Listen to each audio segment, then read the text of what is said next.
tell many heartwarming stories and embellish them to make them even more touching. Or you can just take a case from life, and it will turn out to be much more incredible than the most fictional story.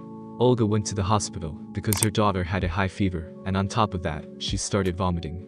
It was impossible to stay at home and self-medicate. Mother and daughter had to be hospitalized. The first day Olga was so worried about the child's condition that she did not even look around. But after a day Arishka's condition began to stabilize, and Olga went out into the corridor to call her husband. While the operator was putting the call through, her gaze fell on the next room. There, behind the transparent door, was a baby boy. He was not yet a year old. He was standing on the floor, and his underseats were practically sliding off the baby. It was obvious that they were old, and the elastic band was not holding the material well. The boy saw a strange ant and cried. Olga came into the room, corrected the baby's clothes and tried to calm the boy down. The mother must have gone out somewhere, and the child was afraid to be alone. But a nurse's stern voice sounded behind her back. "You can't come in here." "Yes, I just saw that the baby is alone, and where is his mother?" The woman began to justify herself. "He doesn't have a mother. She was deprived of her parental rights." This is the words of abandonment. These words sounded stricter than a sentence. Then came the sad story of how Mitya's mother had come from an orphanage, had given birth early, and was not ready for motherhood. In addition, the girl was addicted to alcohol, so she often left the baby home alone. He starved and cried. Neighbors could not indifferently watch what was happening, knocked on the door, but no one opened it. Then they called the law enforcement. That is how the child ended up in the hospital. His condition was serious. Mitya was exhausted and there were scratches on his body. Olga froze at what she heard. She could not imagine how she could hurt such a small child, how she could leave him alone at home, how she could make him starve. From that moment on she began to visit Mitya frequently, asking her husband to bring clothes and toys for the baby. She grew attached to the little boy who found himself alone in the world. Alone and unneeded. It was time to be discharged. Both Alia and her daughter were very happy to be able to return to their native apartment.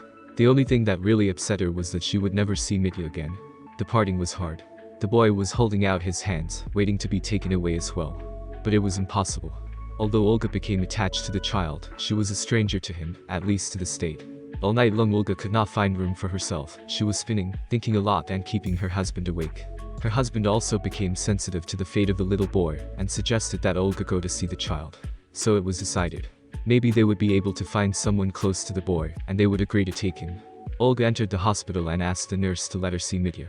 The nurse did not object. She showed her where the shoe covers and gown were and went about her own business. Olga and her husband went into the room. Mitya was sitting on the crib, holding a teddy bear in his hands.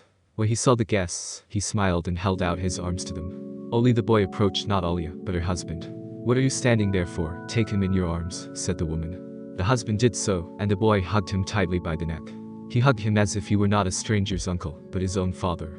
The moment was so touching that Olga could hardly restrain herself from bursting into tears. Her husband hugged the boy tightly and turned away. Olga realized that he was crying, too. It was the first time she had ever seen such a thing. And a few minutes later her husband said, "Alia, let's adopt him." We had to spend some time on the paperwork. But we were able to take the baby, because he had no other relatives except his mother. Mitya became a son in a family, where they loved him dearly. He is now 7 years old, and in first grade. And Olga and her husband are expecting their third child. And they love both their son and daughter very much. And Mitya asks to name his little sister Mashinka, like the girl from the fairy tale. That is how Olga's fate was formed. As they say, there was no happiness, but unhappiness helped. If she had not been in hospital she would have never known that there is a boy Mitya who really needs his mother. And what do you think? Did Olga and her husband do the right thing, taking the boy? What would you have done in their place?